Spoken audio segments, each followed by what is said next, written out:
crying, and you're playing chess. She says the teacher called your daughter a horrible little girl, and you say, well, maybe she provoked her. Logical, reasonable, and absolutely devastating. This is what the devil's advocate energy looks like in a relationship. You think you're being helpful. She thinks she's all alone, and this is how intimacy dies. Not in screaming matches, in polite disconnection. Strivers don't debate pain. We meet it, we repair, and we reconnect. Do you know what is lonelier than being single? Being with someone who makes you feel alone. You're standing in... let me do this again because everything's in my way. You know what's lonelier than being single?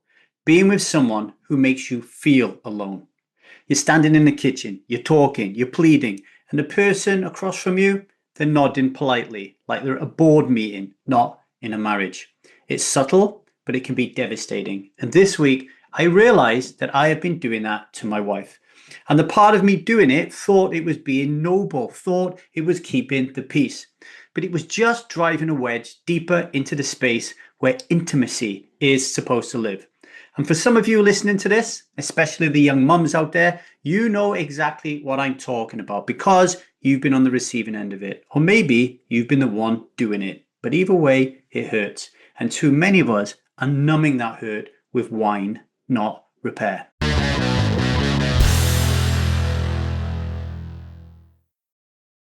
Hello, everybody. My name is Davy. Welcome to the 1000 Day Sober Podcast. I am not an alcoholic and I refuse to be anonymous. I am someone who lives a self-led life, alcohol-free as fuck, and I spend every waking moment of that life helping other people do the same. First of all, before I move into our discussion around playing devil's advocate, I just want to say a big pat on the back and a huge congratulations to myself and my beautiful buddy Stan, who is in the Ukraine fighting a war against the Russians and still has time to polish up this podcast. Thank you very much, Stan, brother. We love you dearly. Thank you for everything you're doing in the world to keep your country and to keep your family safe. Really appreciate you. We have no idea what you're going through because we're so grateful and appreciative that we're not involved in that. So sending you a lot of love. Today is the 100th daily podcast. Yes, I know I've been doing this podcast for like 10 years. A lot of you won't know that because it went really quiet and you have to build your listenership back up. But I have been doing the daily podcast for 100 days solid, and I'm really proud of that. And I just want to ask you straight out of the gate, please email me at thestrivemethod@gmail.com. Those of you listening, how can I improve it? What is working for you? What is not working for you? Send me an email and let me know because I want to make this the best way that you can get your daily snippet of love, of self-led love, of alcohol-free as fuck love to help you to get rid of this poison from your life so you can just step into your greatness and find the Superman or the Superwoman within you. So please reach out to me and let me know. All right, on to the show, okay? There is a podcast I listen to. It's called The Rest is Politics UK. And they have a separate podcast called Leading. Alistair Campbell and Rory Stewart. I love them. I really do. I love watching it and listening to it. And they have a motto called disagreeing agreeably, right? And it's a lovely sentiment. And in politics, it probably keeps a lot of fists off the table, right? But when you drag that motto into a marriage, it can quietly destroy the very thing it's trying to protect. And I had a wake-up call this week with Liza on this when we clashed on a parenting issue. Instead of standing beside her, I stood across from her, right? I didn't scream, I didn't criticize, but I also didn't join her side of the debate, right? Instead, I played devil's advocate. I rationalized with logic the other side of the argument. I pulled out my catalogue of childhood toughen up stories. And in doing so, I left her feeling completely and utterly alone. And that is the wound. Not the disagreement itself, but the abandonment inside the disagreement. And that's when it hit me. Every time I do that, I think I'm being right. I think I'm doing the right thing. But what I'm really doing is I'm robbing my wife of connection. I make her feel like it's her and Zia against the world, not her, Zia, and me against the world, right? And that's not partnership. That is politics. And our marriages are not fucking parliaments. And here's the twist. There is a part of me that really, really, really wants to play that role of devil's advocate. It's a part that thinks it's the cool-headed analyst, the superior thinker, the reasonable one. But when you dig deeper and do the deeper work with my coach, as I do, what I'm finding is there's a scared little boy there trying to prove he's not weak, trying to protect his ego by pushing his wife away, even when she is begging for closeness. And that, ladies and gentlemen, for me, is no different than drinking. It just seems more socially acceptable. Now, I'm going to take a short break to have 100-day celebration with my wonderful China teacup. And while I do that, please have a think about these little thoughts, okay? How many relationships in your life are dying not from hate, but from politeness, from avoiding the fight instead of leaning into repair?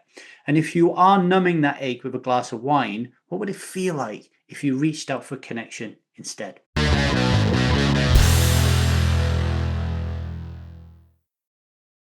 Welcome back to the 1000 Day Sober podcast. We were talking just before the break about how the devil's advocate inside of you might be screwing things up and sabotaging your most important relationship. Here's what I'm learning. Repair doesn't come from being right.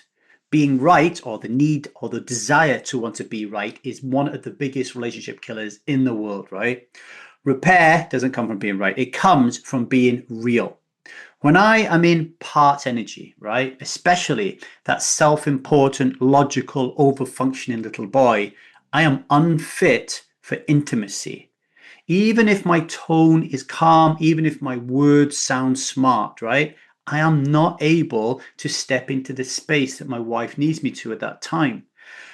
But when I can take a breath, when I can move through all the different parts jostling for position inside my psyche and lead from self, I don't need to agree with Liza's beliefs, worldviews, and paradigms to be on her side.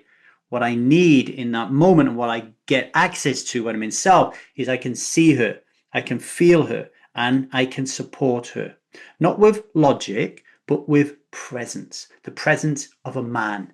And that is intimacy. Not just the sexy stuff and the hand holding, but the sacred space that says, I see you, I hear you, you matter, and I've got your back. You don't have to do this alone.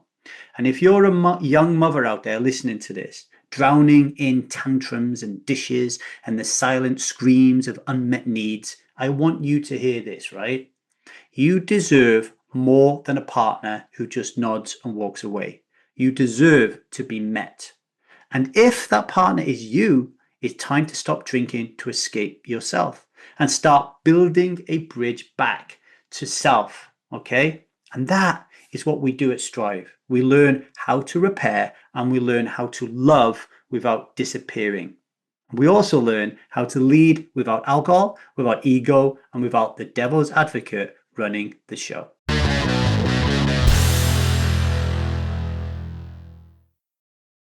Okay, that is it for today. But before we end, let me give you today's 100 days consecutive daily vow, okay? Today, I will not drink. Instead, I will notice where I play devil's advocate. And I will ask myself, am I creating closeness here or am I cutting the cord? I will choose intimacy over intellect, presence over performance, and connection over correctedness. Because intimacy isn't found in agreement, it is forged in repair. As you go about your day-to-day, lovely strivers, I have one reflection that I want you to ponder, and this is it. Where have you replaced real intimacy with logic and distance? Have a little think about that. You can connect with me at LeeDavyCoaching on social media or email me at thestrivemethod@gmail.com to have a little conversation with me about this, right? And if this episode stirred something in you, please rate and review the podcast. It helps strivers to find us. Subscribe so you don't miss a single beat. And like I said, please reach out to me at thestrivemethod@gmail.com to let me know what you think of this daily podcast. I really would like to hear your feedback. And if you want to join the Stride method so you can learn to get to the root cause of why you had these ruptures in your relationships and to learn to behave from self and not from parts, and to be able to do this without drinking alcohol, then please head over to the Stride Method, www.thestridemethod.com, and join the waiting list to get on the stuck phase. Okay. Until tomorrow, episode 101. Have a beautiful day. And remember, today, you do not need to drink, brothers and sisters. All right. You've got this, and I know that you have. Much love and strive on. See you tomorrow.